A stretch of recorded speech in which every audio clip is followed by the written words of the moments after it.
Prime, podcast for curious mind.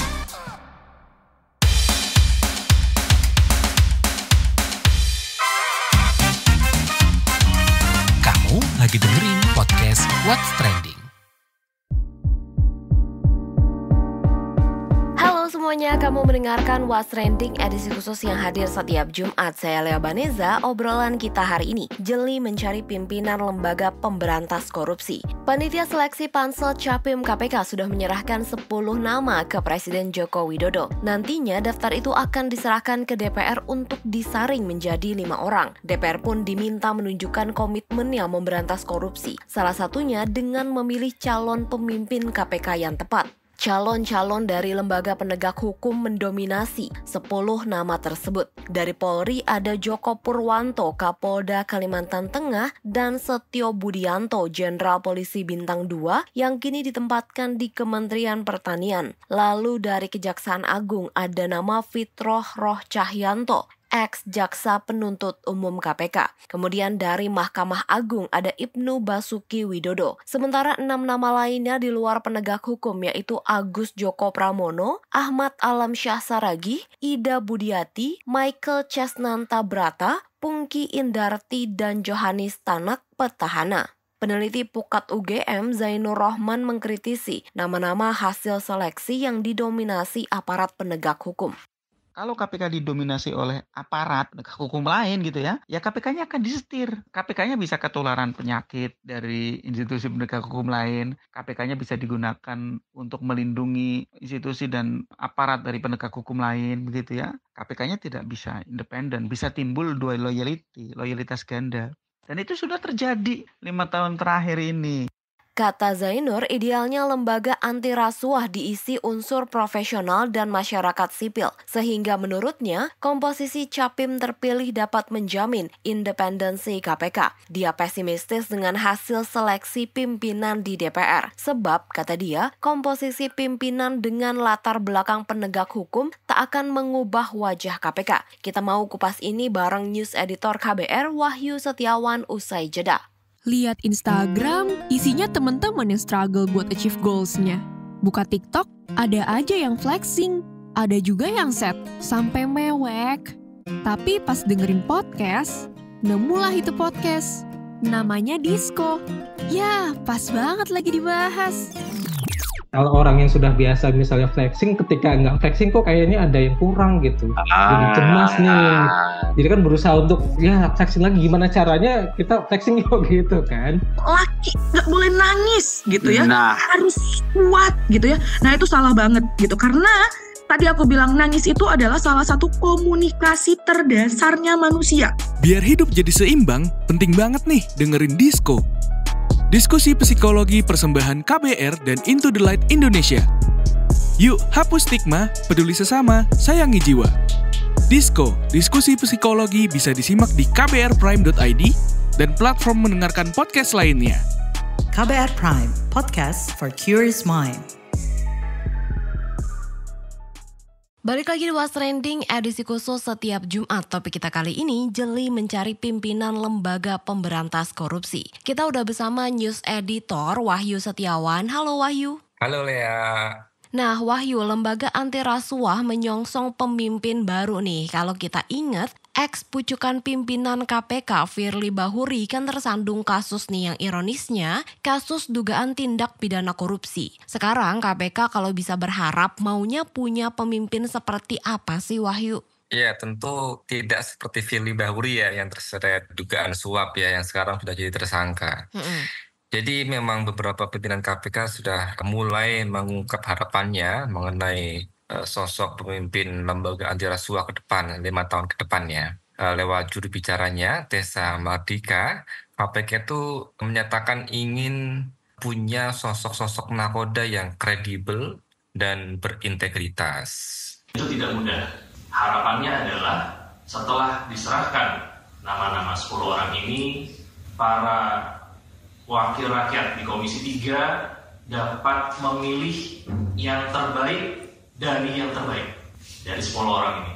Tugas kita sebagai masyarakat memberikan masukan kepada wakil-wakil kita di Komisi 3 dan kita doakan agar didapatkan pimpinan KPK periode berikutnya yang terbaik. Artinya nih Wahyu, bola ada di anggota Dewan Perwakilan Rakyat yang baru banget dilantik gitu ya. Nah mereka ini punya semangat yang sama nggak sih untuk memilih calon pemimpin KPK yang kredibel, Wahyu? Harusnya punya ya Le ya, karena memang Komisi 3 bidang hukum punya kewenangan ya untuk melakukan fit and proper test atau uji kelayakan dan uji kepatutan 10 calon pimpinan KPK yang akan disetor oleh Presiden Jokowi. Jadi meski sekarang anggota DPR yang baru dilantik itu belum dibagi ya ke alat kelengkapan Dewan atau AKD seperti komisi-komisi begitu, kita sempat menanyakan kepada anggota DPR yang terpilih periode 2024-2029 dari Partai Demokrat, Hinca Panjaitan. Jadi Hinca ini juga sebelumnya di DPR periode sebelumnya, dia ada di Komisi 3 yang membidangi pemberantasan korupsi dan hukum. Dia sih berjanji ya akan memperhatikan kredibilitas, integritas, serta yang paling penting rekam jejak para capim saat uji kelayakan dan kepatutan di parlemen nanti. Jadi dia bilang sudah menyiapkan beberapa pertanyaan ya dan strategi dalam memilih pimpinan KPK baru kalau masuk Komisi 3 DPR yang membidangi hukum. Tentu saya akan menggunakan mekanisme dengan melihat lesson learn ya, pelajaran yang dihadapi KPK ini dari periode pertama sampai 3 periode ini ya. Dan dari situ terlihat mana yang masih kurang dan dari situ diambil lesson learn. Nah, sehingga apakah si capim yang ada sekarang ini mampu mengambil hikmah pelajaran dari situ dan kemudian memperbaikinya sehingga ke depan KPK menjadi orang yang atau lembaga yang dipercaya pasti. Hinca juga mengklaim nggak lupa nih sama pengalaman yang sebelumnya ya. Kalau kata dia ingin menerapkan metode listen learn ya, yaitu proses untuk mengevaluasi kesalahan atau kegagalan. Jadi dia ingin belajar dari periode sebelumnya agar bisa diambil hikmah nih dari kesalahan tersebut. Hinca berkomitmen akan memilih capim yang mampu mengembalikan kepercayaan dan muruah lembaga anti rasuah. Nah, kemarin saya dengar nih ada yang mewanti-wanti demi dapat pimpinan yang terbaik itu, maka rekam jejak dan latar belakang para capim itu perlu diperhatikan nih Wahyu. Iya ya, memang betul sekali ya, rekam jejak itu aspek yang sangat penting yang harus diperhatikan saat memilih pimpinan KPK yang baru. Jadi memang ada nih ya yang mengkhawatirkan pilihan DPR kalau sampai memilih capim yang bermasalah. Ketua IM 57 plus Institut M. Praswat Nugraha tak ingin DPR memilih sosok capim dan cadewas KPK yang bermasalah dan punya problem etik ya atau masalah etika gitu ya. Apalagi kalau menurut mereka ini ada sejumlah nama dari kalangan penegak hukum lain seperti kepolisian hingga kejaksaan yang menurutnya berpotensi mengganggu independensi KPK. Jadi M57 Plus Institute ini merupakan wadah puluhan ex-pegawai KPK yang dulu tersingkir ya akibat tes wawasan kebangsaan. Yang paling utama adalah jangan sampai pilihan jatuh pada pimpinan bermasalah sehingga menjadi sandera politik ketika menjabat. DPR harus menunjukkan komitmen politik dalam pemberantasan korupsi. Tanpa adanya sikap tersebut, maka perbaikan KPK hanya akan menjadi slogan politik tanpa isi perubahan KPK ke arah yang lebih baik. Praswat juga meminta agar calon pimpinan KPK yang berasal dari instansi penegak hukum untuk mengundurkan diri dari lembaganya sebelum dilantik nih. Supaya apa? Menghindari adanya konflik kepentingan ya. Dia juga menyinggung nih bekas ketua KPK sebelumnya ya yang jadi tersangka yang sempat kamu singgung tadi, Firly Bahuri, yang dia itu tidak melepas jabatannya di Polri meski sudah menjabat pimpinan KPK. Konflik kepentingan menjadi isu serius pada KPK, terutama pada periode sebelumnya. Kita mengingat bahwa Firly Bahuri pada saat menjabat sebagai ketua KPK masih menjabat juga sekaligus sebagai bintang 3 atau komisaris jenderal di lingkungan kepolisian. Untuk itu, kata dia, upaya mencegahnya itu harus dilakukan dengan serius, termasuk seluruh kandidat dari unsur penegak hukum harus berhenti nih dari lembaganya sebelum dilantik. Jadi dari Polri harus mengundurkan diri, dari kejaksaan juga harus mundur, begitu. Double loyalty akan menjadi persoalan yang membuat mudahnya intervensi penanganan kasus ketika berhubungan dengan kasus hukum yang berasal dari instansi asal. Ngapa? Karena para pimpinan KPK secara material masih memiliki atasan karena beliau masih aktif sebagai Jenderal Bintang 3, artinya masih harus tunduk pada Jenderal Bintang 4 dan seterusnya. Monoloyalitas adalah harga mati untuk menjaga independensi KPK. Oke Wahyu, tadi kan aku sempat singgung terkait dengan Firly Bahuri yang tersandung kasus dugaan pemerasan nih terhadap ex-Menteri Pertanian alias kasus korupsi gitulah ya dugaannya. Nah ini gimana nih melihatnya? Iya, Firly udah hampir setahun kayaknya ya, udah hampir setahun juga nih ya. Kasus ini menggelinding ya, dugaan pemerasan terhadap bekas Menteri Pertanian Syahrul Yassin Limpo. Jadi Firly memang sudah resmi mengundurkan diri dari Ketua KPK pada Desember tahun lalu, lantaran ditetapkan sebagai tersangka oleh Polda Metro Jaya. Nah, karena KPK ini adalah lembaga tumpuan bangsa untuk memberantas kasus korupsi di negeri ini, maka perlu juga nih wakil rakyat mendengarkan suara rakyatnya terkait pimpinan KPK seperti apa yang diharapkan. Kita obrolin ini lebih lanjut, tapi kita jeda dulu ya. Lu nyari apa sih? Sibuk amat dari tadi. Duit gue nih hilang, padahal udah dimasukin dompet. Ada tuyul kali ya? Hus, jangan asal lo ya. Bukannya tadi lo jajan kopi, ikut PO seblak, sama nitip gorengan ya? Hah? Masa? Kok bisa gak sadar ya? Bocor alus tuh, lo kudu disiplin keuangan makanya. Dengerin deh Uang Bicara, podcast dari KBR Prime yang ngebahas soal ekonomi dan literasi keuangan. Cocok banget buat anak muda kayak kita. Nah, sama nih kayak dengan self-reward. Lo dengerin di mana? Di kbrprime.id. Oke deh, gue dengerin. Tapi jajan kopi sore ini gue pinjem lo dulu ya. Astaga. Uang Bicara, menavigasi kamu supaya tetap cuan dari KBR Prime. Balik lagi di What's Trending edisi khusus setiap Jumat. Kita lagi bahas jeli mencari pimpinan lembaga pemberantasan korupsi. Masih bersama News Editor KBR Wahyu Setiawan. Saya tadi sempat bilang kalau tidak ada satupun warga Indonesia yang rela kalau masih ada praktik korupsi di negeri ini. Yang jelas itu karena korupsi mempengaruhi segala aspek atau sektor di Indonesia, mulai dari pelayanan publik hingga merugikan masyarakat umum. Nah, dampak lebih buruknya lagi, korupsi ini meruntuhkan moralitas masyarakat karena merusak nilai-nilai seperti kejujuran, integritas, dan tanggung jawab yang dipandang sebelah mata. Nah Wahyu, gimana nih kalau di akar rumput pada concern gak nih dengan pemilihan calon pemimpin KPK ini? Nah kali ini ada kelompok perempuan nih yang juga turut bersuara. Ada organisasi Saya Perempuan Anti Korupsi atau disingkat SPAK yang turut menitipkan harapannya kepada wakil rakyat DPR dalam memilih calon pimpinan KPK mendatang. Direktur SPAK Indonesia, Maria Crescentia berharap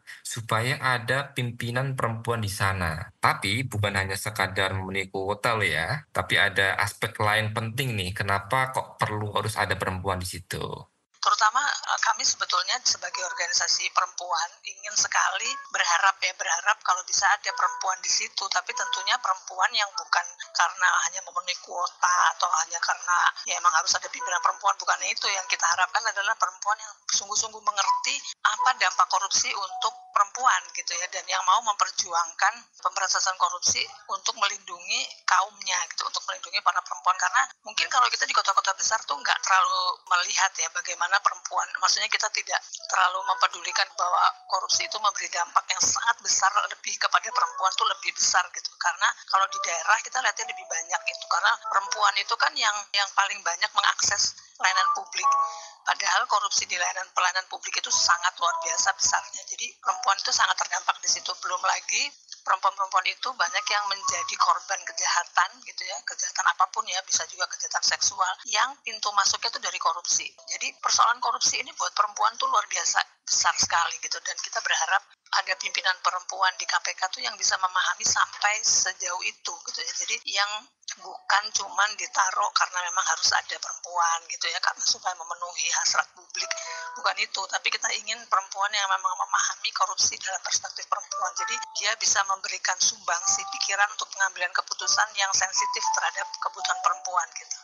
Nah, memang apa aja nih, Wahyu, peran perempuan dalam pemberantasan korupsi selain mungkin menjadi pimpinan KPK? Nah, setiap perempuan ini punya kekuatan seperti apa, Wahyu, dalam mencegah praktik korupsi di Indonesia? Oke ya, untuk menjawab pertanyaan itu, Maria dari SPAK ini menjelaskan pengalaman para perempuan di organisasinya dalam melakukan literasi dan pencegahan korupsi di level akar rumput. Dan kalau pengalaman kami di organisasi Saya Perempuan Anti Korupsi ini, pencegahan korupsi itu kita punya banyak sekali bukti-bukti bagaimana perempuan itu melakukan pencegahan korupsi, memulainya dari penanaman nilai-nilai ini. Jadi dari keyakinan terhadap nilai-nilai ini, bahwa nilai-nilai inilah yang memandu setiap orang untuk berperilaku baik, itu pencegahan korupsi dan perubahan perilaku itu banyak sekali terjadi gitu. Nah, di daerah-daerah, karena kita punya agen banyak sekali di 34 provinsi, itu mereka banyak sekali yang mendorong perubahan baik di dalam perilaku anak-anak di rumah, suaminya, dan bahkan juga dalam perubahan sistem di mana tempat mereka bekerja gitu, Mbak. Jadi itu penting sekali, itu menjadi penanaman nilai itu jadi yang utama. Kalau menurut organisasi kami itu, kami percaya bahwa pencegahan korupsi tanpa meletakkan nilai-nilai sebagai landasan itu nggak akan efektif gitu, nggak akan berbuat banyak, nggak akan bergerak kemana-mana, karena korupsi itu bukan cuma urusan hukum ya, bukan soal hanya pelanggaran hukum, tapi lebih parah itu adalah pelanggaran nilai.